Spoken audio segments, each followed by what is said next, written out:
buenas noches para todos. Necesito hacerles una pregunta antes de tener nuestra oración. ¿Cuántos me siguieron el consejo y trajeron la almohada esta noche? Porque por ahí me dijeron que esta noche había vigilia. ¿Ustedes no sabían eso? Esta noche el tema es el más largo de toda la semana. Lo que voy a hacer es, vamos a invertir en el programa el de mañana y el de hoy. Es decir, el de hoy va a ser la espada que mató a la bestia y el de mañana va a ser la mujer y el dragón. De todas maneras vamos a estudiar los dos, pero decidí invertir los temas y el de mañana lo vamos a estudiar esta noche. Pero, como de costumbre, queremos pedir la bendición del Señor. Así que les invito a que inclinen sus rostros conmigo para orar. Nuestro Padre y nuestro Dios, esta noche vamos a hablar de cosas muy serias, cosas solemnes, cosas difíciles de presentar. Por eso necesitamos en forma muy especial la presencia de tu Espíritu Santo. No solamente, Señor, en este lugar, sino la presencia de tu Espíritu Santo con cada persona que está escuchando esta transmisión por radio y por el internet. Te ruego, Señor, que esta noche tú ilumines mentes y enternezcas corazones para recibir la semilla de la verdad. Te damos gracias de antemano por escuchar y responder nuestra oración, porque te lo pedimos en el precioso nombre de Cristo Jesús. Amén. El apóstol San Juan lo llamó el anticristo en su primera epístola. Mateo lo llamó la abominación asoladora. El apóstol Pablo se refirió a este sistema como el hombre de pecado. Daniel se refirió al sistema como el cuerno pequeño y el rey del norte. Y Juan en el Apocalipsis describió este sistema con los nombres la bestia y la gran ramera. Esta noche vamos a hablar de un sistema apóstata que existe en el mundo hoy. Antes de entrar a nuestro estudio, necesito hacer una aclaración. Cuando hablamos del sistema, no estamos hablando de todos los individuos que se encuentran dentro del sistema. Dentro de este sistema apóstata, hay mucha gente sincera que ama a Dios con todo su corazón. Gente que sirve a Dios lo mejor que puede, de acuerdo al conocimiento y la habilidad que tienen. Pero la Biblia dice que el sistema dentro del cual se encuentran estas almas sinceras es un sistema apóstata. Inclusive la Biblia dice que es un sistema que está lleno de demonios. Ahora, alguna persona dirá: pastor, ¿cómo puede usted separar el sistema de la gente que se encuentra dentro del sistema? ¿Cómo puede usted decir que el sistema está corrompido, que el sistema es irreversible, que el sistema está lleno de la influencia de Satanás, y decir que alguna de la gente dentro del sistema es sincera y que ama a Dios? y que Dios los acepta de acuerdo al conocimiento que tienen. Les voy a dar una ilustración para que entiendan perfectamente bien que es posible estar dentro de un sistema sin participar de los pecados del sistema. Es posible ser sincero y amante de Dios y pertenecer a un sistema apóstata. Quiero que recordemos la época de Jesús, específicamente la nación judía. En los días de Jesús, la nación judía, que era la iglesia de Dios en esa época, era un sistema apóstata. Era un sistema que tenía sacerdotes y que tenía teólogos que eran corruptos. Y muchos miembros pertenecían a esta iglesia que también eran corruptos. El Señor Jesucristo se refirió a los líderes de este sistema con ciertas expresiones un tanto ofensivas. Por ejemplo, Jesús los llamó hipócritas, los llamó asesinos en Mateo 23. Les dijo generación de víboras. Se refirió a ellos como serpientes, los líderes espirituales de la iglesia apóstata de aquella época. Y luego dijo: ¿cómo escaparéis al castigo del infierno? Un sistema con muchos dirigentes, la mayoría de los dirigentes, sacerdotes y ministros apóstatas, lleno de miembros apóstatas. Pero lo que es reconfortante es que dentro del judaísmo había líderes con corazón sincero. Dentro de ese sistema corrupto, dentro de ese sistema que estaba compuesto de generación de víboras, se encontraban ministros fieles y se encontraban también muchos laicos fieles. Permítame mencionar algunos de los líderes que pertenecían a este sistema o estaban dentro de este sistema. Los 11 apóstoles pertenecían a este sistema. Nicodemo, miembro del Sanedrín, era parte del sistema. José de Arimatea también era miembro del Sanedrín y estaba dentro de este sistema. Gamaliel, ese hombre sabio que dijo: no hagan nada, esperen.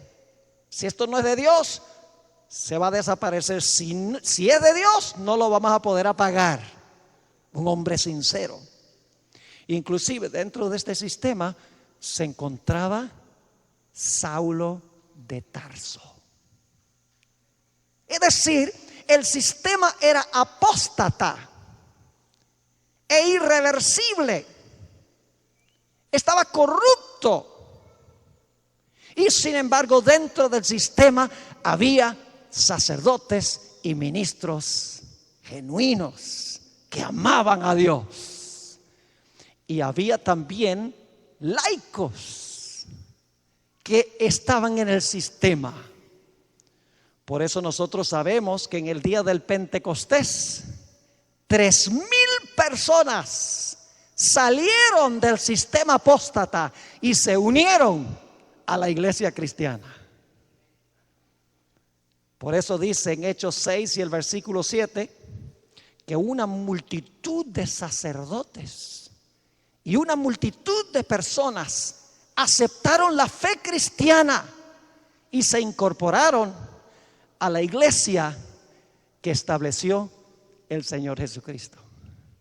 Así que sí es posible hablar de un sistema apóstata donde la mayoría de los líderes y ministros son apóstatas, y al mismo tiempo decir que hay muchos líderes espirituales en esa iglesia o en esas iglesias y laicos en esas iglesias que aman a Dios y que son sinceros en su relación con el Señor. Así es con el sistema que vamos a hablar esta noche. Es un sistema apóstata, corrupto. La Biblia lo llama un sistema inmundo.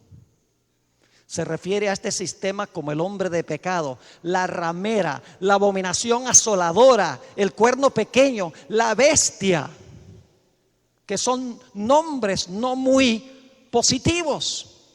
Y sin embargo, dentro del sistema hay ministros y hay laicos que cuando escuchan lo que vamos a hablar esta noche, son sinceros y van a salir de allí y se van a integrar al pueblo de Dios.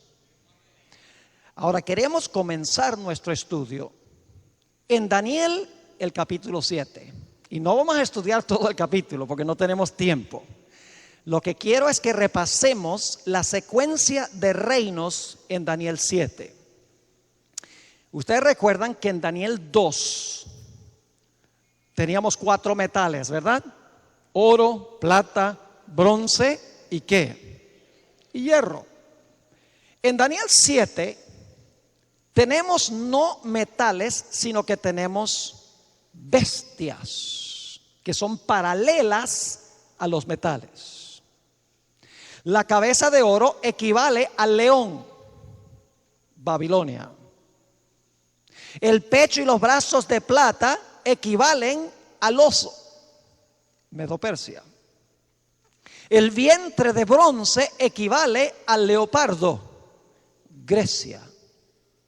Las piernas de hierro equivalen a una bestia espantosa y terrible, la cuarta bestia, que tenía unos dientes de hierro. Fíjese, tiene dientes de hierro y las piernas eran de hierro.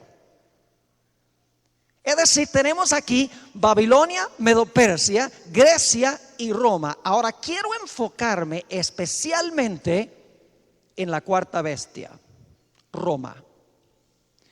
Lo que quiero que notemos es que la cuarta bestia tiene 4 etapas consecutivas de dominio. ¿Cuántas etapas dije yo? 4 etapas consecutivas de dominio, una después de otra. Vayan conmigo a Daniel el capítulo 7 y vamos a leer en el versículo 23. Daniel 7, 23.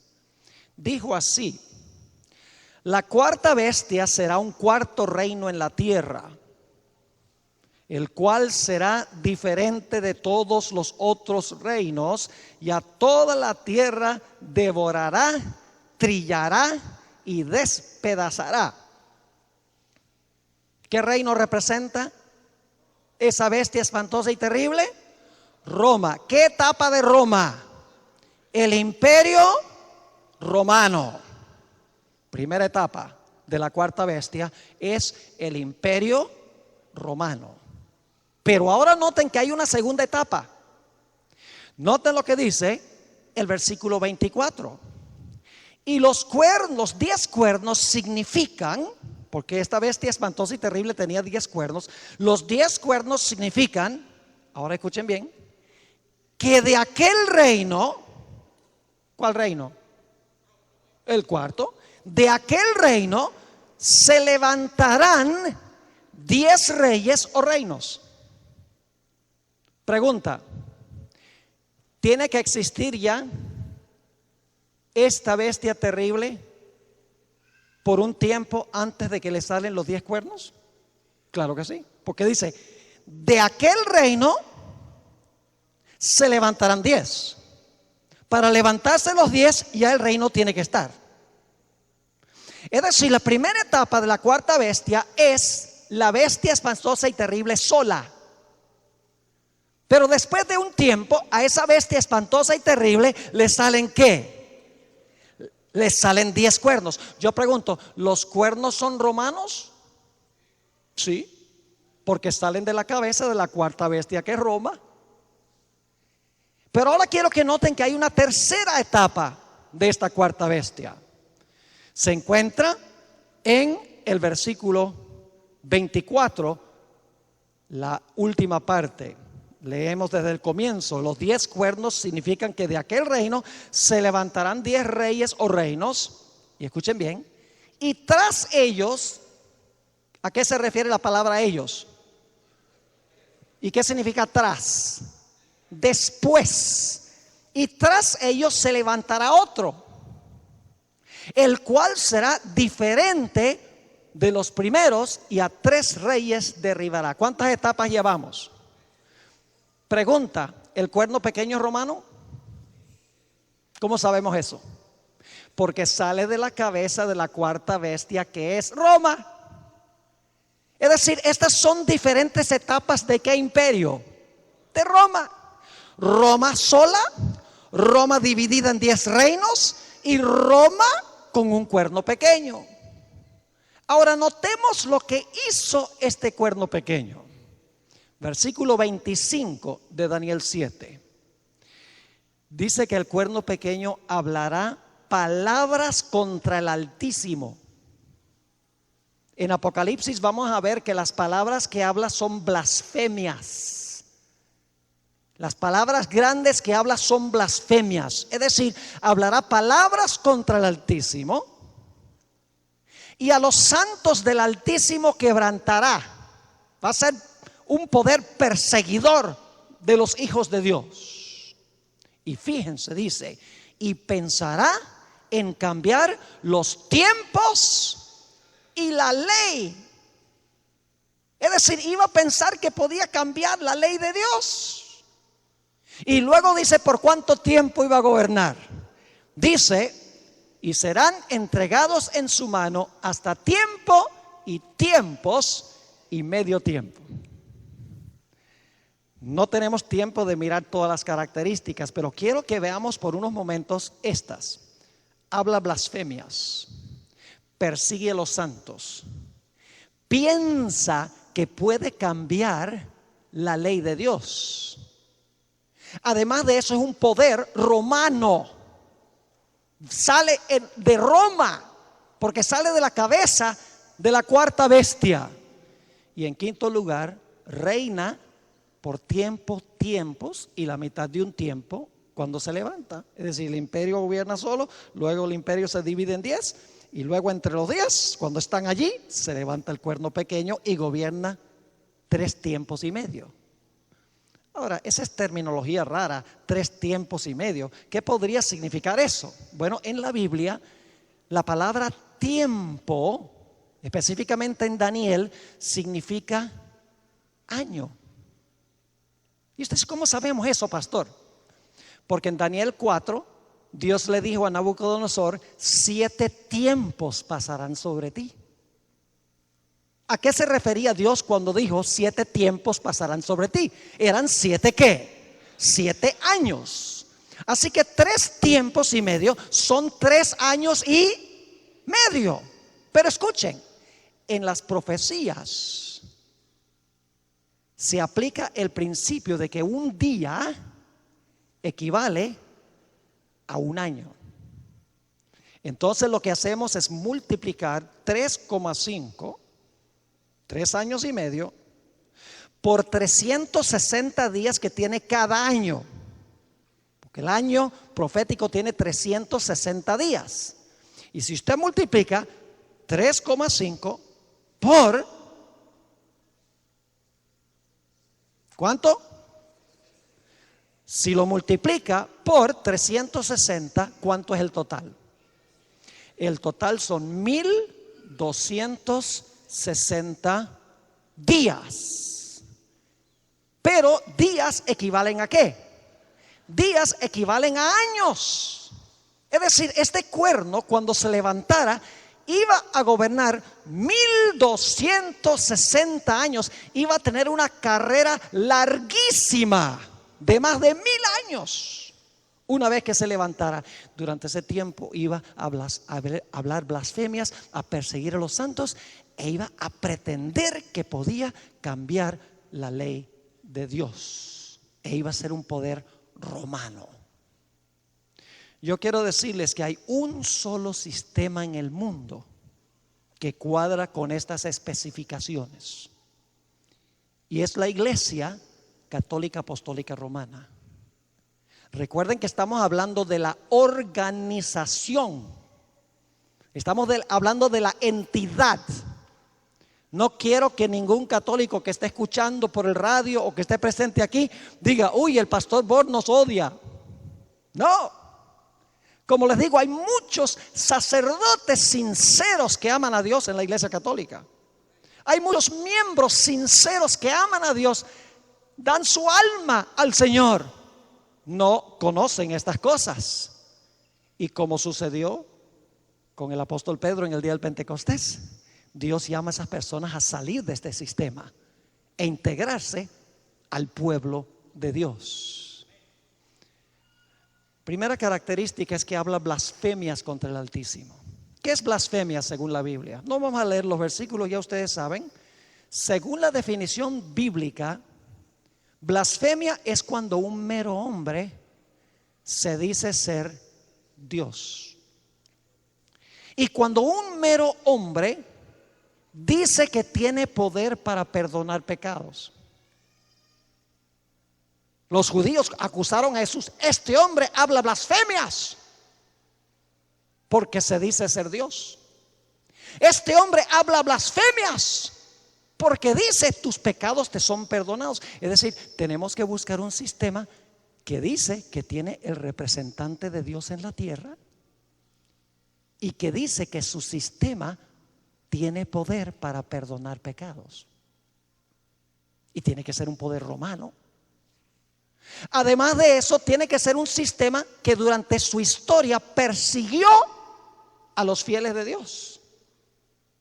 No tenemos que mirar muy detenidamente la historia de la Iglesia Católica Apostólica Romana para saber que su historia está teñida en sangre. Y mañana vamos a hablar un poco más sobre eso, y pasado mañana. A través de mecanismos como el Santo Oficio de la Inquisición. Era un oficio y era una inquisición, pero de santo no tenía nada. Hacían un examen como el que hablamos anoche, religioso, y luego entregaban a los que no estaban de acuerdo a la iglesia al poder civil, para que el poder civil los exterminara. Eso está escrito en la historia, eso no se puede borrar. Fue un poder perseguidor, un poder romano, un poder que dice que puede perdonar pecados, un poder apóstata según las escrituras, un poder perseguidor. Pero también dice que pensó que podía cambiar la ley de Dios. Y ustedes dicen: ¿cómo la iglesia romana hizo eso? Les explico. Si ustedes leen los catecismos de la Iglesia Católica, una vez yo fui a una librería y leí 50 catecismos en esa librería.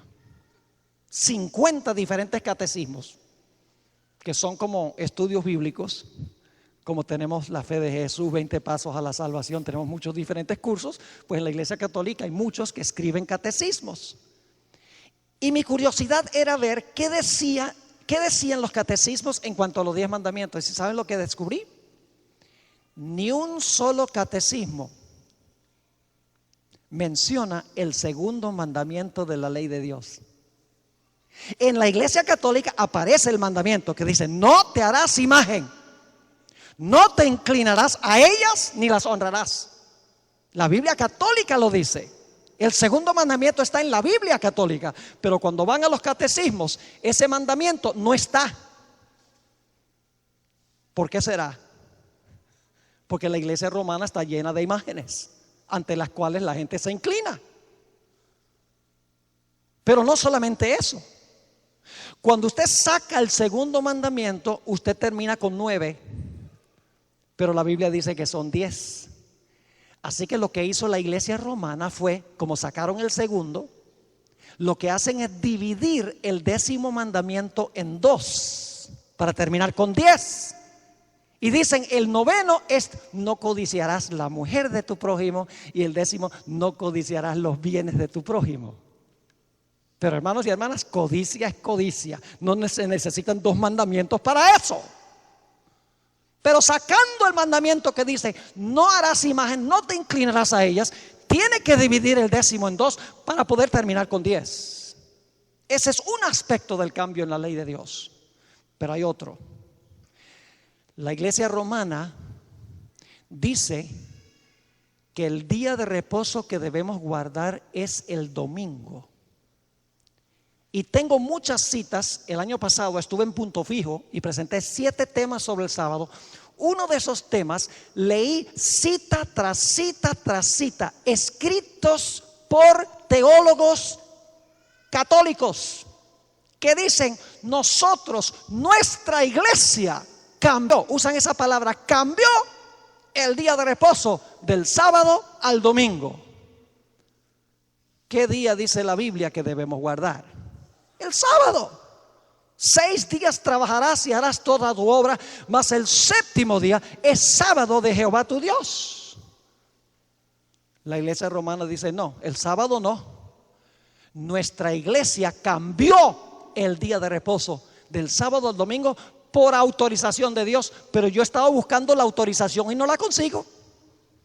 En ninguna parte de la Biblia dice que Dios autorizó a la iglesia para cambiar un mandamiento de la santa ley de Dios. Así que las características gritan. Es un poder romano. ¿Cómo se llama la iglesia católica? Apostólica y romana. ¿Cuál es su idioma? Latín. ¿A dónde tiene su sede? En Roma. ¿Gobernó por más de 1000 años? Claro que sí. Y de eso vamos a hablar un poco más dentro de unos momentos. No cabe duda de que la etapa del cuerno pequeño es Roma papal. Pero escuchen bien. ¿Recuerdan los pies de hierro mezclado con barro? Después del Imperio Romano tiene uno 10 dedos y luego se le añade ¿qué cosa? Barro. ¿Sigue siendo Roma? Claro, pero es una Roma distinta, ¿sí o no? Es una Roma amalgamada entre iglesia y ¿qué? Y Estado. Yo pregunto, ¿la iglesia católica romana dice que es una iglesia y un Estado también? ¿Ejerce influencia política en el mundo la iglesia romana? Sí. No es la Roma civil común y corriente, es una Roma distinta, una Roma que amalgama o mezcla la iglesia con el Estado, exactamente como lo dice la profecía de Daniel, el capítulo 2 en la secuencia. Ahora hemos visto 3 etapas. La primera etapa es Roma sola. La segunda etapa es Roma dividida en 10 reinos. La tercera etapa es Roma gobernada por el cuerno pequeño. Pero yo mencioné que eran ¿cuántas etapas? 4 de la cuarta bestia. Ahora usted dice: Pastor Bor, ¿dónde está la cuarta etapa en Daniel 7? Quiero decirles que la cuarta etapa no aparece claramente en Daniel 7. Sí se sobreentiende en Daniel 7. Porque si ustedes leen con cuidado el capítulo, van a encontrar que dice que el cuerno pequeño será destruido cuando Cristo venga a establecer su reino. Es decir, tiene que ser un poder que está gobernando cuando Jesús venga. Entonces significa que tuvo 2 etapas. La etapa de los 1260 años y luego tiene que levantarse de nuevo porque va a existir cuando Jesús venga. Si ustedes leen la profecía paralela en 2 de Tesalonicenses, el capítulo 2, el apóstol Pablo dice que el hombre de pecado, que es el mismo sistema, será destruido cuando venga Cristo Jesús. Es decir, que este poder va a estar gobernando de nuevo. Ahora digo que está implícito en Daniel 7. Uno tiene que decir, bueno, si va a estar gobernando cuando Jesús venga, significa entonces que tiene que tener una etapa de dominio, además de la etapa de los 1260 años. ¿Les quedó claro?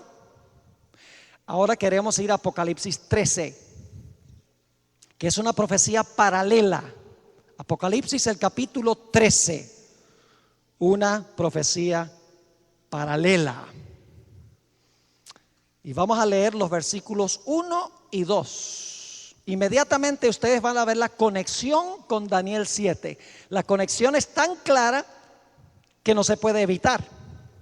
Dice allí: me paré sobre la arena del mar y vi subir del mar una bestia que tenía 7 cabezas y 10 cuernos, y en sus cuernos 10 diademas, y sobre sus cabezas un nombre blasfemo. Y luego dice: y la bestia que vi era semejante a un leopardo, sus pies como de oso, y su boca como boca de león. Y el dragón le dio a la bestia su poder y su trono y grande autoridad. Yo pregunto, ¿cuántas entidades se mencionan aquí? En realidad son 5. ¿Cómo que 5? Bueno, déjenme preguntarles, ¿hay un león, sí o no? Sí. ¿Hay un oso? Sí. ¿Hay un leopardo? Sí. ¿Hay un dragón? Y luego habla de la bestia. Es decir, tenemos león, oso, leopardo, dragón. Y dicho sea de paso, el dragón tiene 10 cuernos según Apocalipsis 12. Y luego entonces el dragón le da su autoridad y su trono ¿a quién? A la bestia. Fíjense que esto es paralelo a lo que nosotros tenemos en Daniel, el capítulo 7. Porque en Daniel 7 vimos que el león, el oso, el leopardo, el dragón tenía 10 cuernos, y luego el dragón de 10 cuernos le da su autoridad al cuerno pequeño. En Apocalipsis 13 tenemos león, oso, leopardo, dragón con 10 cuernos, y le da su autoridad ¿a quién? A la bestia. Es decir, el cuerno pequeño y la bestia son el mismo poder en la secuencia. Pero hay algo interesante. Mientras que en Daniel 7 las bestias están en el siguiente orden: león, oso, leopardo, dragón, cuerno pequeño. En Apocalipsis el capítulo 13 el orden se invierte. Es decir, que las bestias se presentan en orden inverso. Es bestia, dragón, leopardo, oso, león. E inmediatamente uno se pregunta, ¿por qué en el libro de Daniel empieza con el león y termina con el cuerno pequeño, mientras que en Apocalipsis 13 empieza con la bestia y termina con el león? ¿Saben por qué? Porque Daniel está viviendo en el tiempo del león y está mirando hacia adelante, mientras que Juan está viviendo en el tiempo del dragón, que está por darle su poder a la bestia, y está mirando hacia atrás. ¿Y en qué imperio vivía Juan el apóstol? Vivía en Roma. Por eso están en orden diferente. Daniel está mirando la historia de atrás hacia adelante, y Juan la está mirando de adelante hacia atrás. Interesante. Claramente el dragón es el poder que está gobernando cuando Juan está escribiendo su libro. Pero escuchen bien, no solamente la secuencia de Apocalipsis 13 es igual que la secuencia de Daniel 7, sino que lo que hace el cuerno pequeño es lo mismo que hace la bestia. Noten lo que dice Apocalipsis, el capítulo 13, y vamos a leer el versículo 5. Vamos a ver si la bestia se dice que hacía las mismas cosas que el cuerno pequeño, para saber si la bestia es lo mismo que el cuerno pequeño. Dice: también se le dio boca que hablaba grandes cosas y blasfemias. ¿Es lo mismo que el cuerno pequeño, sí o no? Claro que sí. Y luego dice, y se le dio autoridad para actuar 42 meses. Y usted dice, eso es diferente.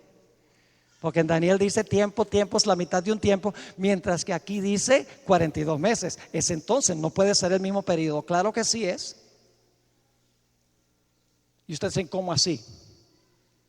Escuchen, si el año bíblico tiene 360 días, ¿cuántos días tiene el mes bíblico? 30. 30 por 12, 360. Cada mes tiene 30 días. Ahora, ¿cuántos meses son aquí? 42. Así que hay que multiplicar 42 por 30 días cada mes. Si multiplican eso, ¿cuánto les da? 1260. Así que tiempo, si la mitad de un tiempo es lo mismo que 42 meses. Habla blasfemias contra el Altísimo, gobierna durante el mismo periodo. Y luego noten el versículo 7. Y se le permitió hacer guerra contra los santos y ¿qué? Y vencerlos. También se le dio autoridad sobre toda tribu, pueblo, lengua y nación. Yo pregunto entonces, ¿el cuerno pequeño y la bestia son el mismo poder? Claramente, por la secuencia: león, oso, leopardo, dragón, 10 cuernos, cuerno pequeño. León, oso, leopardo, dragón, 10 cuernos, bestia. La secuencia muestra que el cuerno pequeño y la bestia están en la misma secuencia, pero las características también son iguales. Ambos persiguen a los santos, ambos hablan blasfemias y ambos gobiernan por el mismo periodo de tiempo. ¿Está claro? Ahora queremos hacernos algunas preguntas. Primera pregunta. La Biblia nos dice que al final de los 1260 años, esta bestia, una de sus cabezas, recibió una herida mortal. Es decir, cuando terminaron los 1260 años, esta bestia recibió una herida de muerte y dejó de gobernar. Porque cuando recibe la herida de muerte, cuando terminan los 1260 años, se le quita su dominio. Ahora la pregunta es esta: ¿con qué arma fue herida la bestia? Una pregunta muy importante. ¿Con qué arma recibió la bestia su herida mortal? Ahora la segunda pregunta va a contestar la primera. ¿Qué representa la espada? Porque dice que la bestia recibió una herida. ¿Con qué? Con la espada. Es decir, el arma que hirió a la bestia fue la espada. Pero la pregunta clave es: ¿qué representa o simboliza la espada que hirió a la bestia? Ahora vamos a hacer las preguntas y luego las vamos a contestar. Otra pregunta. Yo pregunto, ¿la bestia usaba la espada antes de que la espada lo hiriera a él? Porque cuando recibe la herida mortal dice: el que mata a espada, es necesario que a espada sea muerto. Yo pregunto, ¿usaba entonces esta bestia la espada mientras tenía su dominio? Claro, la espada que usaba para matar es la espada que se volcó en contra de la bestia. Y por eso preguntamos: ¿cómo obtuvo la bestia la espada? ¿Cuándo y cómo la obtuvo? ¿De dónde sacó la bestia la espada que usó para matar y que luego la espada le dio la herida mortal? Otra pregunta: ¿qué significa la herida mortal? Aún los adventistas no hemos entendido plenamente lo que es la herida mortal. ¿Qué es la herida mortal que se le suministró a la bestia con la espada? Otra pregunta: ¿qué impide que la herida mortal se sane? Y yo sé que algunos están diciendo, ¿cómo, pastor? ¿Ya se sanó? En 1929 se sanó. No estén tan seguros, porque vamos a mirar algunas cosas muy interesantes esta noche. ¿Qué impide que la herida mortal de la bestia se sane o se cure? Otra pregunta. ¿Se sanó la herida mortal en 1801 cuando se nombró a un nuevo papa? ¿O se sanó la herida en 1929? Queremos contestar esas preguntas. Y finalmente, vamos a formularnos la pregunta: ¿cuándo, cómo y por quién será sanada la herida mortal? Así que tenemos mucho trabajo que nos queda por cubrir esta noche. Ahora hablemos en primer lugar del arma que hirió a la bestia. ¿Cuál fue el arma que hirió a la bestia? Vamos a leerlo. Apocalipsis 13 y el versículo 10. Apocalipsis 13 y el versículo 10. Ya esta bestia ha hablado blasfemias, ha perseguido a los santos, ha gobernado sobre las naciones 42 meses, ha hecho lo que quería hacer, y luego llega el momento cuando se le quita el poder. Dice: si alguno lleva en cautividad, va en cautividad. Es decir, la bestia llevaba gente cautiva y ahora tú vas a ir en cautividad. Si alguno mata a espada, es necesario que a espada sea ¿qué? Muerto. Es decir, la bestia llevaba en cautividad y ahora la bestia es llevada cautiva. La bestia usaba la espada para matar y ahora la espada se levantó para suministrarle la herida mortal. Y no falta alguien que diga: pastor, ahí no dice que la bestia llevaba en cautividad o que la bestia mataba con la espada. Y dice: si alguno lleva en cautividad, si alguno mata la espada. ¿Cómo sabe usted que está hablando de que la bestia hacía eso? Muy sencillo, vamos al versículo 14. Versículo 14. Está hablando de una segunda bestia, de la cual vamos a hablar pasado mañana en la noche. Dice que esta bestia engaña a los moradores de la tierra con las señales que le ha sido permitido hacer en presencia de la bestia. Ahora escuchen bien: mandando a los moradores de la tierra que le hagan imagen a la bestia que tiene la herida de espada y vivió. ¿Quién recibió la herida de espada? La bestia. Entonces, ¿quién usaba la misma espada? La bestia. Es decir, la espada era usada por la bestia para matar, y la misma espada se levantó para darle la herida mortal a la bestia. Ahora necesitamos preguntarnos: ¿qué representa la espada que hirió a la bestia? ¿Qué representa la espada que la bestia usaba para matar? ¿Qué representa la espada que se levantó para darle la herida mortal a la bestia? Siempre que yo pregunto ¿qué representa la espada?, inmediatamente viene la respuesta: la palabra de Dios. Ahora escuchen bien. Es verdad que la espada representa la palabra de Dios.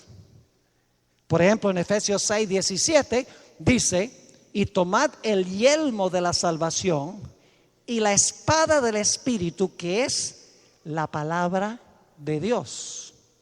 Es cierto que la espada representa la palabra de Dios, pero aquí no. La espada aquí no representa la palabra de Dios. Y usted dice: ¿por qué razón no puede representar la palabra de Dios? Porque el papado no usaba la Biblia para matar a la gente. Así de sencillo es. Dice la misma espada con que mataba le dio la herida mortal. Y el papado no usaba la Biblia para matar a nadie. Antes el papado prohibía la Biblia durante las edades oscuras. Prohibía que la gente leyera la Biblia. Prohibía que la Biblia estuviera en el lenguaje o en el idioma del pueblo. Es decir, que la espada aquí no puede representar la palabra de Dios. Ahora, entiéndame bien, como estudiamos anoche, la iglesia tiene su espada, ¿sí o no? ¿Cuál es la espada de la iglesia? La Biblia. ¿Y cómo usa la iglesia la espada? La usa predicando por el poder del Espíritu Santo. Y la espada penetra, la verdad penetra, y la persona decide si va a aceptar o si no va a aceptar. Si no acepta, ¿quién va a juzgar a esa persona? Jesús dice, la palabra le juzgará en el día postrero. Ahora, la iglesia puede excomulgar a esa persona. Yo no tengo ningún problema con que la iglesia católica, alguien que no esté de acuerdo con sus enseñanzas y sus prácticas, que la iglesia católica excomulgue a esa persona. No hay ningún problema, porque es una decisión eclesiástica. No hay problema con que la iglesia adventista, si una persona viola lo que dice la Biblia, la palabra de Dios, abiertamente, no hay ningún problema con que la iglesia adventista borre a esa persona de los registros de la iglesia. Eso es perfectamente aceptable, pero no le podemos cortar la cabeza,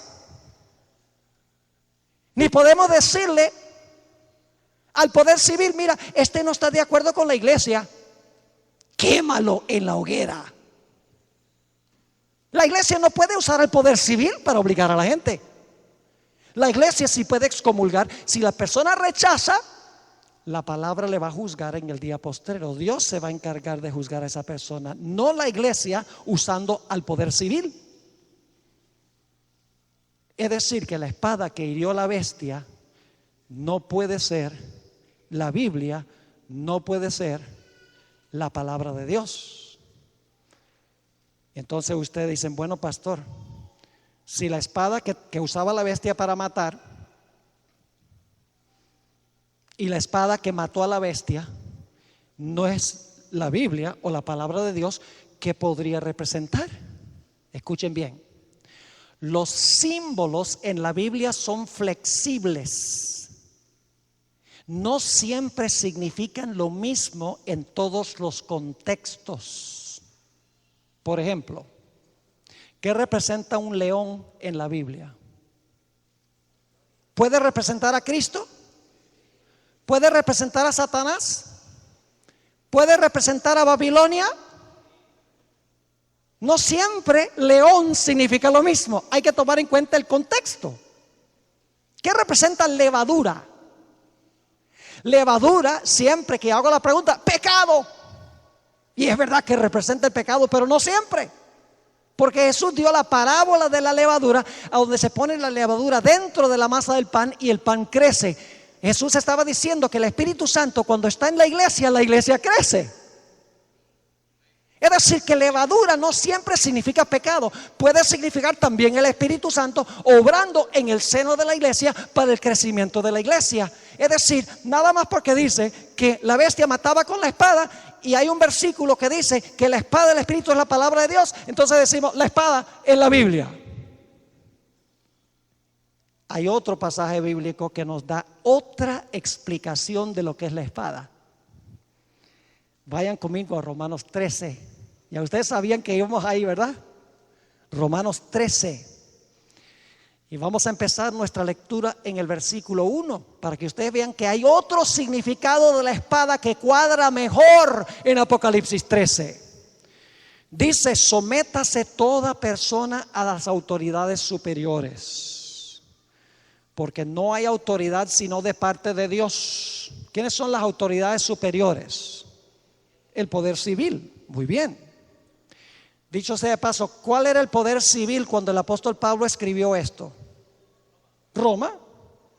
Sométase toda persona a las autoridades superiores, porque no hay autoridad sino de parte de Dios, y las que hay por Dios han sido establecidas. De modo que quien se opone a la autoridad, es decir, al poder civil, a lo establecido por Dios resiste, y los que resisten acarrean condenación para sí mismos.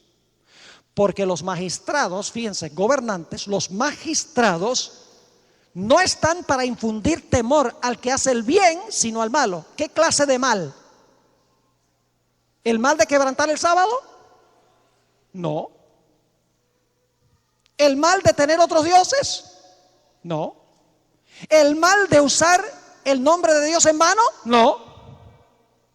Eso no le pertenece al poder civil. Esa tabla es de Dios. El poder civil no se puede meter con eso. Entonces, cuando dice que castiga el mal, ¿a qué se está refiriendo?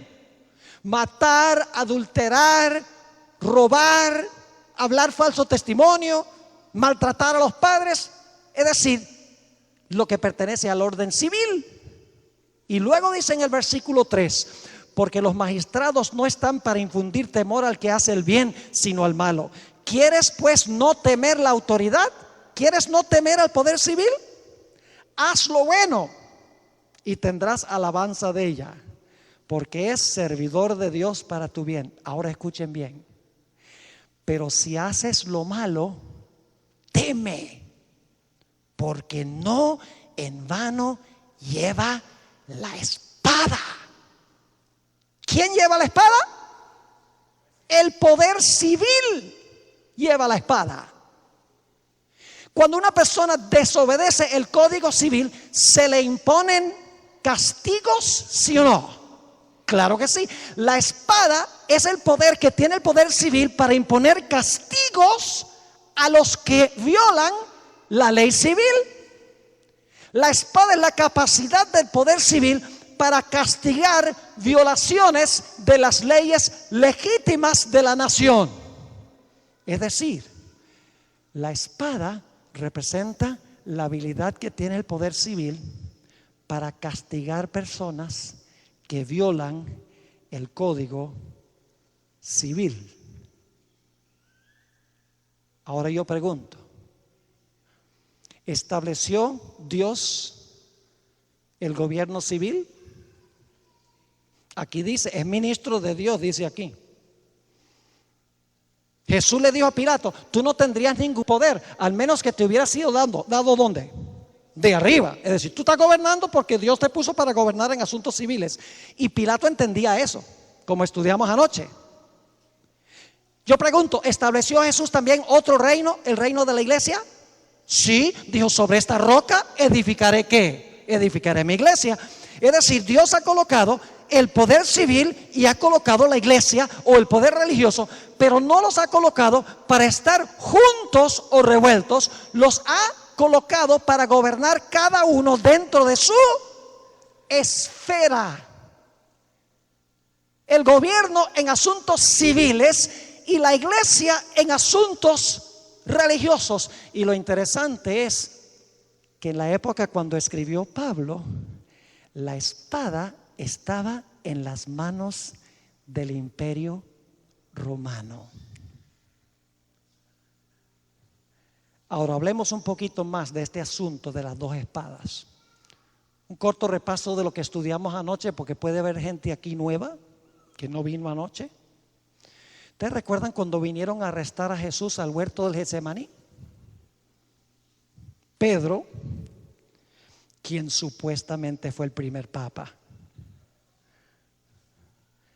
él iba a defender el reino espiritual de Jesús. ¿Y cómo procuró defenderlo? Dice la Biblia que sacó ¿qué cosa? Sacó la espada física. Y dice la Biblia que Pedro le tiró un espadazo al criado del sumo sacerdote y le falló la puntería. Porque en vez de cortarle la cabeza, le cortó la oreja. Y fíjese cómo Jesús, qué amante era Jesús, que recogió la oreja y se la volvió a poner.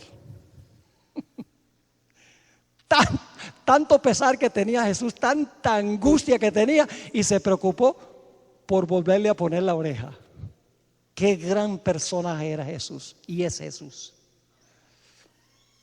Ahora cuando Pedro sacó la espada y le cortó la oreja, ¿qué le dijo el Señor Jesucristo? Pedro, alabado seas. Gracias por defender mi reino con la espada. Y le dijo a los demás apóstoles: ¿y ustedes qué? ¿Cobardes? Agarren las espadas también y defiendan mi reino. ¿Fue eso lo que dijo Jesús? No, Jesús hizo una declaración muy parecida a la de Apocalipsis 13. En Mateo 26, 52, Dice: entonces Jesús le dijo: vuelve tu espada a su lugar, porque todos los que tomen espada a espada perecerán. Muy parecido a Apocalipsis 13:10. El que mata a espada, es necesario que a espada sea ¿qué? Muerto. ¿Y para qué usó Pedro la espada? Para defender el reino espiritual ¿de quién? De Cristo. Unas pocas horas más tarde, Jesús estaba en la corte de Pilato. Pilato lo llevó adentro para hacerle una consulta y le preguntó si era un rey. Y el Señor Jesucristo dijo: mi reino no es de este mundo. Mi reino es celestial, mi reino es espiritual, mi reino no es de este mundo. Si mi reino fuera de este mundo, mis servidores pelearían para que yo no fuera entregado a los judíos. Pero mi reino no es de aquí. ¿Entienden lo que es la espada? La espada es la capacidad que tiene el poder civil para castigar violaciones del Código Civil, no para defender el reino de Jesús, que no es de este mundo, sino que es un reino celestial. Entonces ahora necesitamos preguntarnos: ¿qué es la herida mortal? ¿Con qué fue herida la bestia? Con la espada. ¿Y cómo usaba la bestia la espada para matar? Es decir, la misma espada que la iglesia romana usaba. ¿Y qué representa la espada? La espada que le pertenece al poder civil para castigar violaciones del Código Civil. Esa espada que la iglesia romana usaba, la herida mortal le iba a ser suministrada por esa misma espada. Es decir, ¿quién le iba a dar la herida mortal al papado? El poder civil. El poder civil que el papado usaba durante el tiempo de su apogeo. Escuchen bien, la herida mortal no es la confiscación del territorio de la iglesia romana. No es la confiscación de su territorio. Tampoco es que la iglesia romana, la iglesia católica, iba a desaparecer como iglesia. La herida mortal no tiene que ver con la iglesia católica como iglesia. No tiene nada que ver con la confiscación de su territorio. La herida mortal sencillamente significa que antes podía usar la espada del poder civil, y cuando recibe la herida mortal ya no puede usar ¿qué? La espada del poder civil para perseguir. ¿Están entendiendo? Ahora preguntémonos: ¿cómo obtuvo el papado la espada? ¿Cómo obtuvo el Papa la habilidad de aliarse con el Estado para usar la espada del Estado para castigar a los que no estaban de acuerdo con la iglesia? ¿Cómo obtuvo esa espada? Les voy a contar la historia. Entre el año 300 y el año 476 de la era cristiana, varias tribus bárbaras invadieron al imperio romano del Aquilón, del norte del imperio.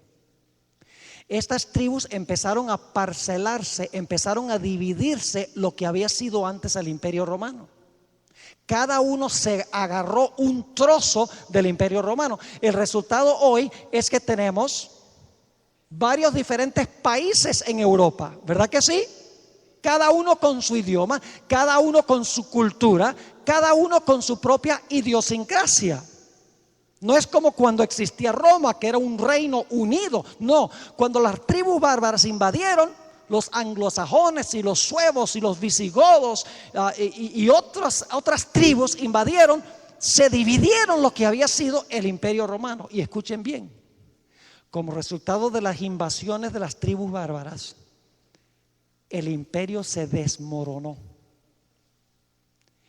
El último emperador del imperio occidental romano fue un hombre llamado Rómulo Augustelo. que fue depuesto en el año 476. Después de eso no hubo más emperador en el occidente. Y por lo tanto, lo que había sido el Imperio Romano cayó en un caos, en un desorden. No había ley ni orden en ninguna parte. No había un poder civil centralizado que pudiera imponer la ley. Era un caos, una situación difícil con todas esas tribus bárbaras. Y se le llaman bárbaras porque no tenían educación, eran iletrados, eran guerreros. Y el Imperio Romano se desbarató. Y viendo las tribus bárbaras, el caos que existía en el imperio, le pidieron al obispo de Roma que gobernara sobre ellos en asuntos civiles y pusiera orden en el imperio. Y así fue que por las circunstancias caóticas de la ocasión, y les voy a leer algunas citas de historiadores sobre esto, historiadores católicos romanos, por el caos que existía, las tribus bárbaras le dijeron: por favor, obispo de Roma, gobierna sobre nosotros, pon orden aquí en el imperio. Y como resultado, el obispo de Roma, que luego se le conoció como el Papa, no solamente gobernaba en asuntos religiosos, sino que ahora también gobernaba en asuntos civiles. ¿Saben que la Biblia contempló este momento? Ustedes conocen esa profecía del apóstol Pablo en 2 de Tesalonicenses 2, donde el apóstol Pablo dice que el hombre de pecado estaba queriendo manifestarse. Pero había algo que detenía que el hombre de pecado pudiera surgir. El apóstol Pablo dice: ustedes saben quién es el que detiene. Ustedes saben qué es lo que detiene. No identificó al Imperio Romano por nombre, porque eso hubiera sido sedición contra el gobierno de Roma. Pero el apóstol Pablo estaba diciendo que mientras estuviera el Imperio Romano gobernando, el hombre de pecado no podía gobernar. El hombre de pecado estaba atado o amarrado. Dicho sea de paso, todos los padres eclesiásticos, como Tertuliano, Cipriano, Orígenes, Ireneo, entre otros, dijeron que el que detenía era el poder civil del Imperio Romano. Mientras el Imperio Romano gobernaba en asuntos civiles, el hombre de pecado no lo podía hacer. Pero dijo Pablo que cuando fuera quitado de en medio el que detenía, entonces iba a quedar libre el hombre de pecado para manifestarse. Ahora quiero leerles un par de citas interesantísimas. Estas citas son de un individuo que fue cardenal de la Iglesia Católica, el cardenal Enrique Eduardo Manning. Fíjense lo que dijo. Qué interesante que los mismos escritores católicos corroboran lo que estamos hablando. Dijo esto: cuando el imperio cayó, cuando el Imperio Romano cayó, los pontífices se hallaron solos como la única fuente del orden, la paz, la ley y la seguridad. ¿Cómo es la cosa? Cuando el imperio se desmoronó, ¿qué pasó? Los pontífices se hallaron solos como la única fuente del orden, la paz, la ley y la seguridad. Y luego dice esto: y desde la hora de esta liberación providencial, es decir, cuando ascendió a gobernar fue una ¿qué? Liberación providencial. Ahora escuchen: cuando por intervención divina se le cayeron las cadenas de las manos del sucesor de Pedro. Qué interesante. Está diciendo que cuando las tribus bárbaras desmoronaron al Imperio Romano, ¿qué pasó? El poder que tenía las cadenas en las manos, las cadenas se cayeron y ahora quedó ¿qué? Libre. Ya no estaba en cautividad, estaba libre. Y luego sigue diciendo, se le cayeron las cadenas de las manos al sucesor de Pedro como una vez habían caído de las suyas. Desde ese tiempo ningún soberano ha reinado en Roma, sino el vicario de Jesucristo. En otra cita en el mismo libro dice Manning lo siguiente: el papado esperó hasta el momento propicio en que Dios rompiera sus ataduras. ¿Qué esperó el papado? ¿Que Dios rompiera qué? Ellos creen que fue Dios. Que Dios rompiera sus ataduras y la librara de la sujeción a los poderes civiles. ¿Qué fue lo que esperó el papado? Que quedara libre ¿de qué cosa? De los poderes civiles, es decir, del Imperio Romano. Y luego dice, colocándolo así sobre el trono como dueño de su propia soberanía temporal. Manning está diciendo que las circunstancias, el caos en el imperio causaron que se le cayeran las cadenas de las manos al obispo de Roma y quedó libre ahora para gobernar no solamente en asuntos religiosos, sino también en asuntos civiles. Ahora permítame leerles algunas citas de historiadores. Varios de ellos son católicos romanos. Escuchen lo que dice uno. Este historiador es católico, pero él no se da cuenta que él está describiendo las primeras 3 etapas de la cuarta bestia. Fíjense lo que dijo.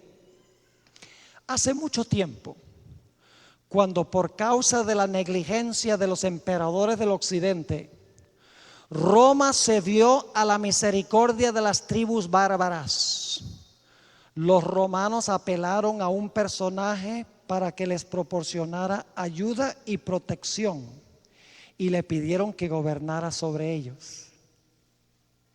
Y así, de esta forma sencilla, comenzó la soberanía temporal de los papas. Y ahora escuchen lo que dijo. Y humildemente, acercándose al trono de César, el vicario de Cristo se apropió del cetro ante el cual los emperadores y reyes de Europa se habrían de inclinar por tantos siglos. ¡Qué cita tan bárbara! Está diciendo que ascendió al trono de César y que los reyes y los emperadores de Europa se inclinaron en reverencia a él. Otro historiador dice, escuchen, bajo el dominio del Imperio Romano, esa es la etapa número 1, los papas no tenían poderes temporales. Es decir, cuando estaba Roma, los papas no tenían poderes temporales, no tenían poder civil. Pero ahora escuchen, pero cuando el Imperio Romano se desintegró, aquí están los 10 cuernos, pero cuando el Imperio Romano se desintegró y fue reemplazado por un número de reinos rudos y bárbaros, esa es la etapa número 2, la Iglesia Católica Romana no solo se independizó de los estados en asuntos religiosos, sino que llegó a dominar en asuntos seculares también. Etapa número 3. Roma, 10 divisiones, papado. Lo dice este escritor católico. Fíjense lo que dice otro historiador. Durante toda la Edad Media había en Roma tan solo una autoridad espiritual y temporal. ¿Cuántas autoridades había en Roma? Una. ¿Y en qué gobernaba? En asuntos espirituales y temporales. Luego dice que ejercía poderes que a fin de cuentas sobrepasaban aquellos que había tenido el emperador romano. Dice otro historiador, este es muy interesante. En la Edad Media, la iglesia no era un estado, la iglesia era el estado. Pero ahora aclara, dice, o mejor dicho, la autoridad civil era meramente el departamento de policía de la iglesia. ¿Están captando el cuadro? De lo que significa que tomó la espada del poder civil. ¿Qué era, según este historiador, la iglesia romana? Usaba ¿qué cosa? Al poder civil como el departamento de policía de la iglesia. Ahora, en 1302, el Papa Bonifacio VIII escribió una bula. Una bula es una carta personal. Esa bula se llama Unam Sanctam, donde este Papa Bonifacio VIII, 1302, escribió en cuanto a 2 espadas que le pertenecen a la iglesia. Escuchen lo que dijo. Los textos de los evangelios nos informan que la iglesia romana tiene en su poder 2 espadas. Interesante. ¿Cuántas espadas dice él que tiene la iglesia romana? 2. Es decir, la espada espiritual y la temporal. Ambas pues le pertenecen a la iglesia. Es decir, la espada espiritual y la material. La espiritual debe ser usada para la iglesia, pero la material por la iglesia. La primera está en la mano del sacerdote, la espiritual, y la segunda está en las manos de los reyes y soldados, pero siempre bajo la voluntad y el visto bueno del sacerdote. ¿Entienden un poco mejor lo que es la espada? Resulta que Roma papal se apropió de la espada del poder civil. Además de ser iglesia, se tornó Estado y usaba el poder civil para perseguir a los que no estaban de acuerdo con él.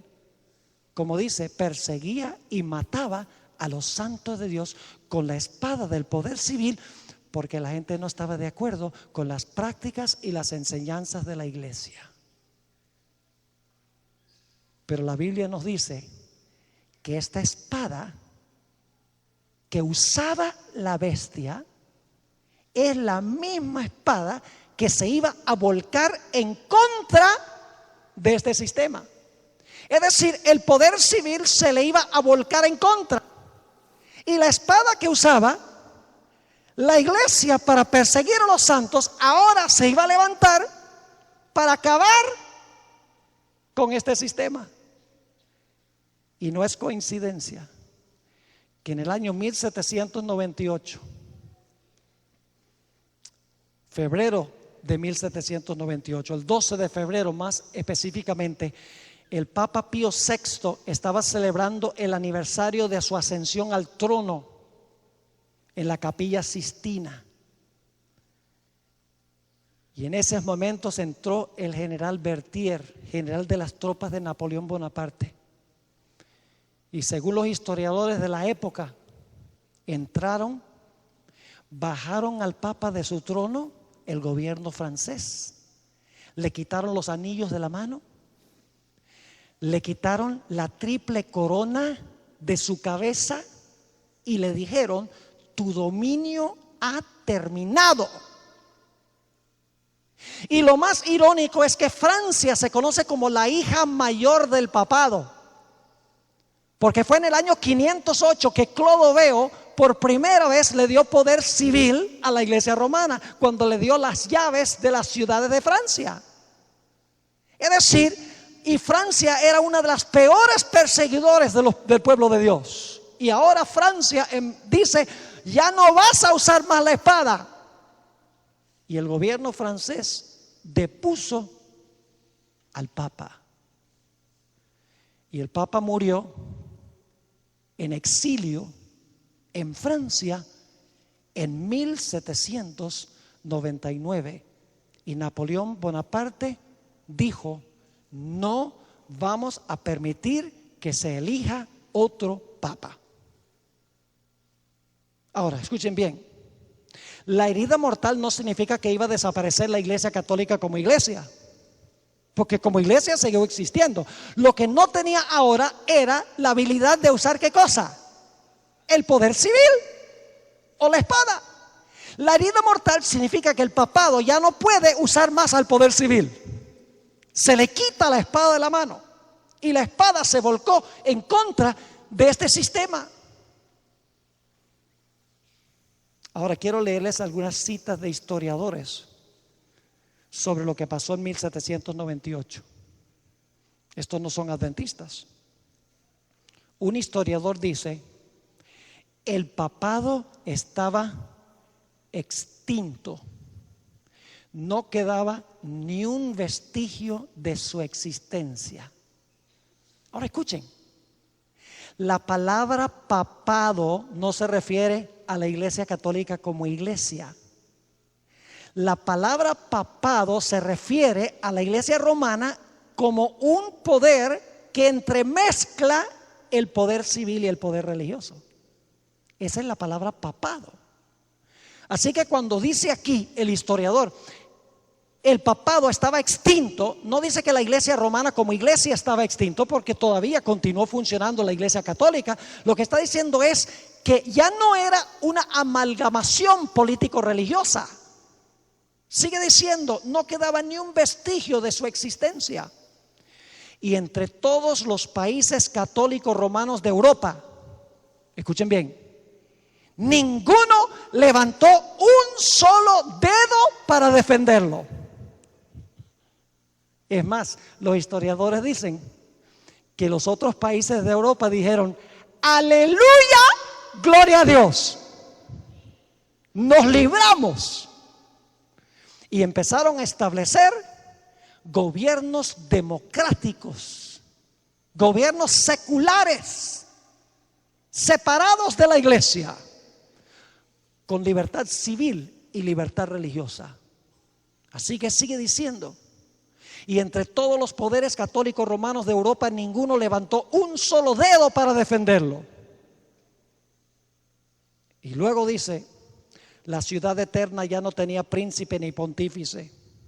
Su obispo estaba muriendo en tierras extranjeras y ya se había dado el decreto de que no se permitiría la elección de un sucesor. Otro historiador dice esto: con razón que la mitad de Europa creía que el veto de Napoleón, es decir, de que no se eligiera un nuevo papa, sería obedecido, y que al igual que el papa, el papado estaba muerto. Estos son historiadores no religiosos, sino seculares. La gente pensaba que el papado estaba muerto, dice este historiador. Otro dice lo siguiente: las multitudes pensaban que el papado estaba a punto de morir y se preguntaban si Pío VI sería el último pontífice y si el cierre del siglo XVIII marcaría la caída de la dinastía papal. Y una última cita dice: el papado había sufrido su más profunda humillación y parecía estar aniquilado. La Revolución Francesa también le suministró una herida que, según parecía, no quería sanarse sino hasta fines del siglo XX. La Revolución Francesa fue un evento catastrófico para la iglesia romana, un desastre. No solamente porque Francia se volcó en contra de ella, sino porque un país tras otro en Europa también dijeron: no nos vas a usar más. Tu poder como iglesia para usarnos a nosotros, para cumplir tus designios y tus propósitos, ha terminado. ¿Entienden lo que es la herida mortal? Se le quita, ¿qué cosa? La habilidad de usar el poder civil. Se le quita la espada. Ahora yo pregunto, ¿qué sería la curación de la herida? No necesitamos tener la sabiduría de Salomón ni de Albert Einstein para saber que si la herida mortal es que se le quitó la espada y la espada del poder civil se le volcó y dijo, no nos vas a usar más. Entonces, el sanamiento de la herida mortal debe significar que se le va a devolver la espada del poder civil. Los reinos del mundo, los gobiernos del mundo le van a devolver el poder civil para que pueda nuevamente perseguir. Ese es el sanamiento de la herida mortal. Y escuchen bien, el libro de Apocalipsis dice que los 1260 años que terminaron con la Revolución Francesa no fue la última etapa de dominio del papado. Iba a haber una cuarta etapa de Roma, no solo el Imperio Romano, no solo los 10 reinos, no solo el papado durante los 1260 años, cuyo poder fue quitado en el año 1798 cuando terminó la Revolución Francesa, sino que el papado va a levantarse para gobernar otra vez.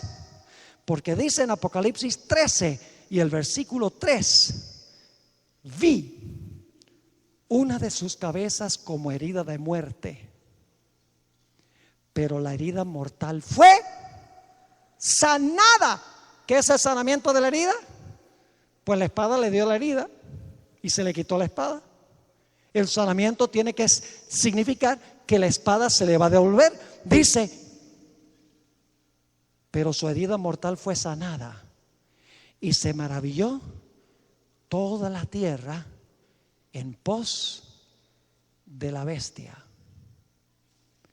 Es decir, los gobiernos civiles del mundo en algún momento, y vemos señales de eso ahora, le van a devolver la capacidad de usar la espada del poder civil para perseguir a aquellos que no están de acuerdo con las enseñanzas y las prácticas de la iglesia romana.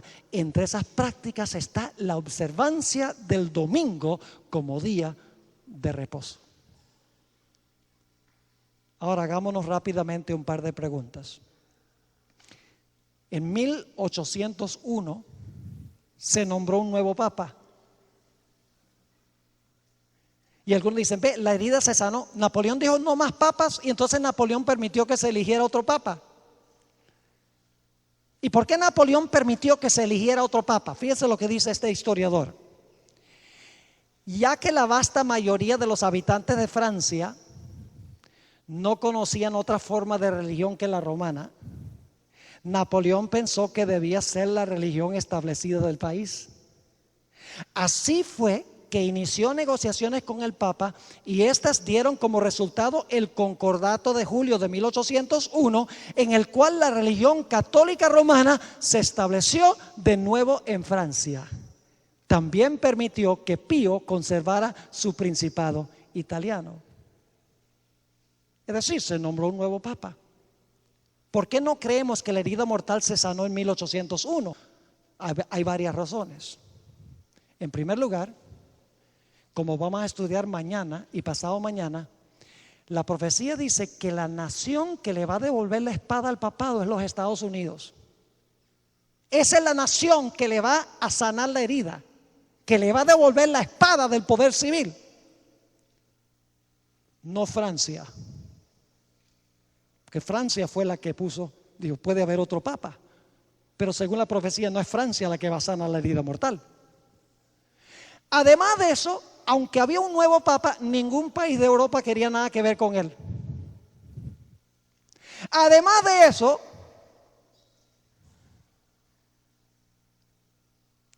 Francia no mandó a todos a que adoraran a la bestia, ni que hicieran una imagen de la bestia, ni que impusieran bajo pena de muerte la marca de la bestia. Eso no pasó en 1801. Además de eso, el poder de la iglesia romana quedó restringido por el poder civil. Por ejemplo,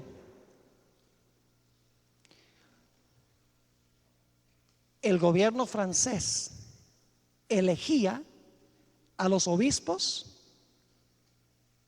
de la iglesia y el gobierno civil pagaba sus salarios, y todo sacerdote tenía que dar un juramento de lealtad al gobierno francés.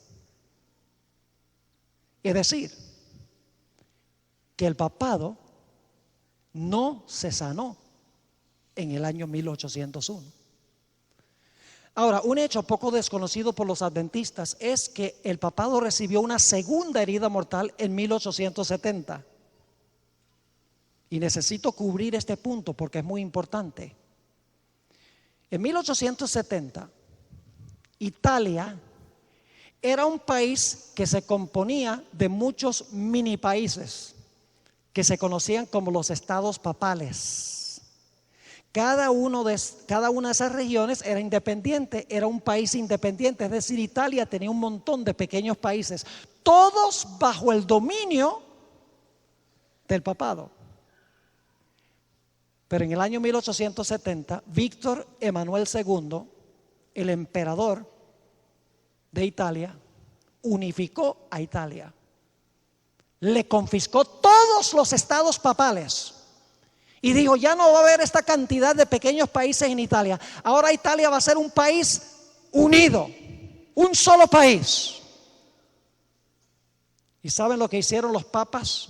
Papa Pío IX, Pío X y Pío XI. En protesta se encerraron en el Vaticano por 59 años y no pusieron ni un solo pie afuera. En protesta porque les habían confiscado los estados papales. Es decir, ni siquiera Italia quería algo que ver con el papado. Eso sucedió en 1870. Pero algo significativo sucedió en 1929. Esa es la fecha cuando muchos de los adventistas creen que la herida mortal se sanó. Dicen: la herida mortal se sanó en 1929, que es el momento cuando termina el periodo en que los papas se encerraron en el Vaticano en protesta por habérsele confiscado los estados papales. Ahora, ¿de dónde surge la idea que la herida mortal se sanó en 1929? Les voy a decir. El 11 de febrero de ese año se firmó un concordato entre el Papa y el gobierno italiano. Eso fue el 11 de febrero de 1929.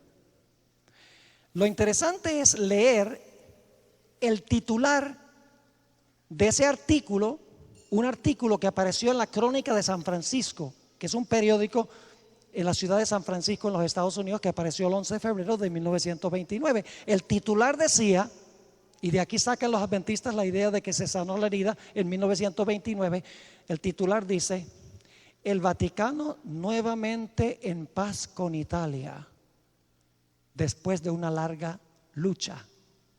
Y luego en letra más pequeña dice: sana la herida de muchos años.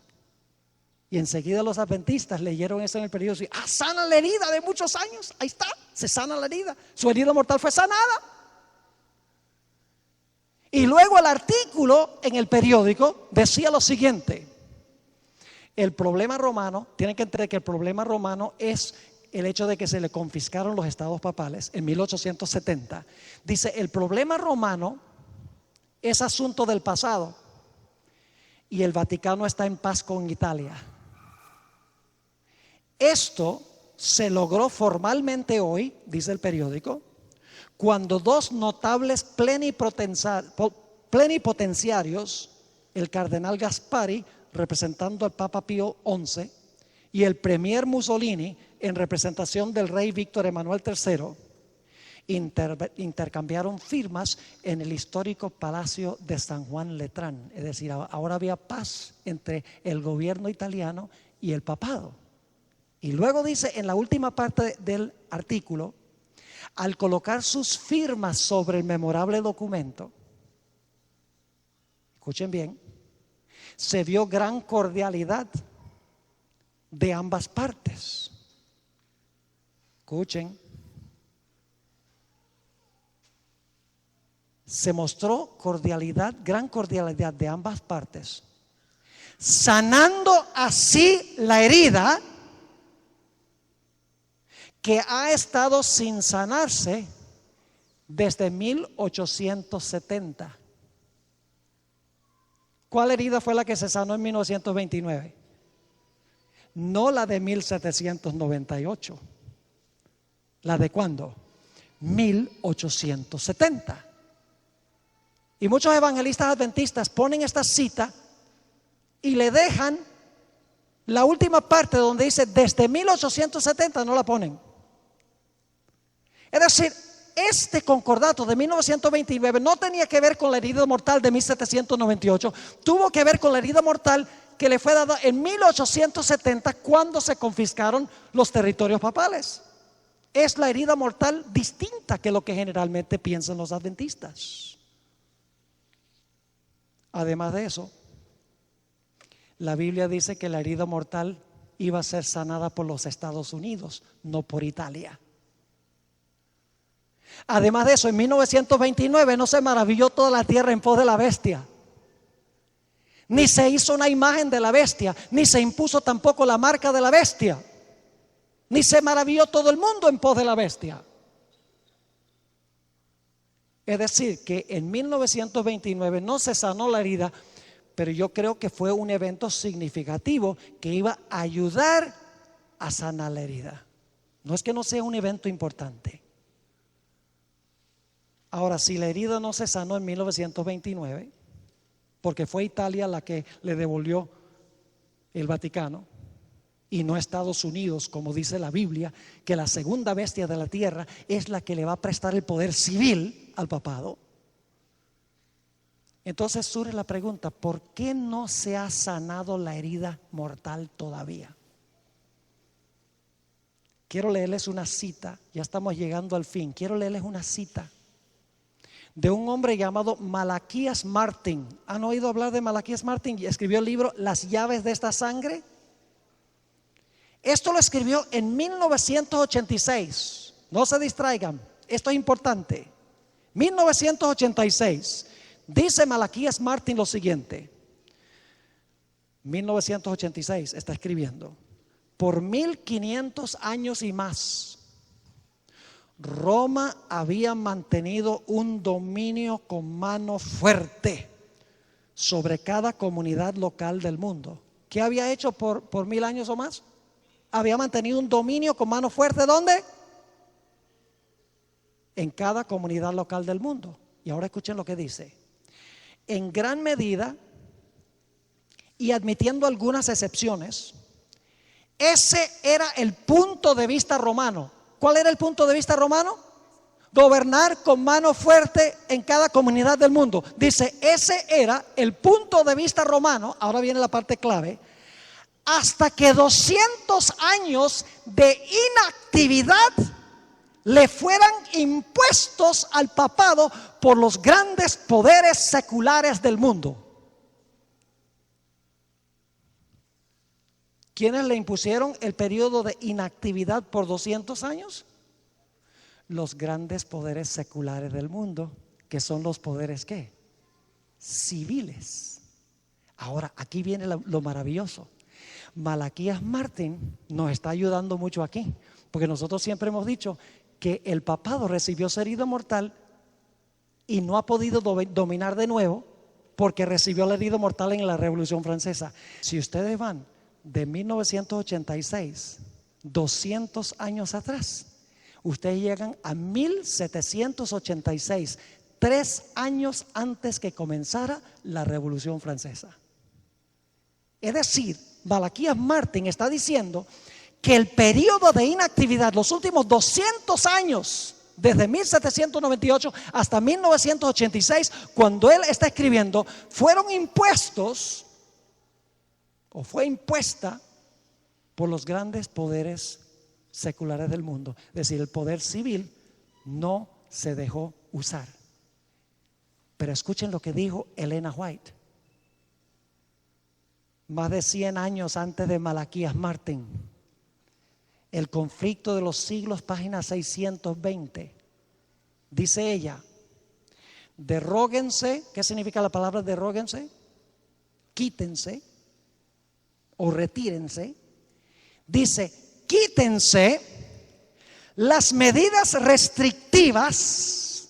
¿Medidas qué? Restrictivas. impuestos en la actualidad por los gobiernos civiles, es decir, si quitas las medidas restrictivas impuestas en la actualidad por los gobiernos civiles, dice, y déjesele a Roma que recupere su antiguo poder, y se verán resucitar en el acto su tiranía y sus persecuciones. ¿Cuándo va a perseguir de nuevo? Cuando sean quitadas las medidas ¿qué? Restrictivas impuestas por los poderes civiles. Es decir, cuando pueda usar nuevamente el poder del Estado para perseguir. Quiero leerles 2 citas para terminar. Una cita es de un teólogo de la iglesia reformada, de una tradición presbiteriana. No es adventista, pero entendió esto. Se llama John Robbins. Fíjense lo que dijo. La Iglesia Católica Romana nunca ha desistido de su deseo de restablecer. ¿Qué significaría restablecer? Tiene que ser que lo perdió. De restablecer la unión medieval de la Iglesia y el Estado, con el objetivo final de crear un Estado y una teocracia de extensión global. La Iglesia y Estado romano es un híbrido. Dice la Iglesia-Estado romano, es decir, la Iglesia romana, que tiene las 2 características, es un híbrido, un monstruo de poder eclesiástico y político. Su idiosincrasia política es totalitaria, y cuando se le ha dado la oportunidad de implementar sus principios, el resultado ha sido la represión sangrienta. Si en los últimos 30 años ha suavizado el tono de sus declaraciones de tener poder pleno, supremo e irresponsable, y ha asesinado menos gente que antes, este cambio de conducta no se debe a un cambio de las ideas, sino a un cambio de circunstancias. La Iglesia-Estado romano en el siglo XX se está recuperando de una herida mortal. Qué interesante. Y luego dice esto: si o cuando recupere la plenitud de su poder y autoridad, impondrá un régimen más siniestro que cualquiera que el planeta jamás haya conocido. Tiene razón. La herida mortal fue sanada. Se le va a devolver la espada. Los poderes civiles del mundo van a devolverle la capacidad de usar el poder civil para perseguir a los que no están de acuerdo con la iglesia. Una última cita de Dave Hunt. Es un escritor evangélico y usa un poquito de idioma gráfico, pero lo voy a leer como él lo escribe. Dice: ¿por qué quieren los líderes del mundo irse a la cama con el Vaticano? Qué interesante metáfora, ¿verdad? Dice: ¿por qué quieren los líderes del mundo irse a la cama con el Vaticano? Todos los gobernantes políticos del mundo actual se dan cuenta que el Papa posee un poder que en muchos sentidos es mayor que el de ellos. Los gobiernos más poderosos del mundo no solo cultivan relaciones amistosas con la Iglesia Católica Romana, por tener esta más de 900 millones de miembros y una riqueza enorme, es porque los ciudadanos del Vaticano se hallan en números significativos en casi todos los países. Estos ciudadanos constituyen una red internacional que alcanza hasta el interior de los grandes centros de poder del mundo. Ahora yo pregunto: ¿qué nación en su sano juicio le devolvería la espada al papado? La respuesta es sorprendente. Será la nación que uno menos espera. La profecía dice que la nación que le va a devolver la espada al poder papal es el país de los Estados Unidos de América, el país que separó la iglesia del Estado, el país que dice que la iglesia debe funcionar como la iglesia y el Estado como el Estado, que ha dado libertad de cultos en todo sentido de la palabra. La profecía dice que esta nación le va a devolver la espada al papado. Y mañana estudiaremos, o pasado mañana estudiaremos el tema sobre una bestia que se levanta de la tierra, que tiene cuernos como de cordero, pero habla como un dragón. ¿En qué se parece un cordero a un dragón? En nada.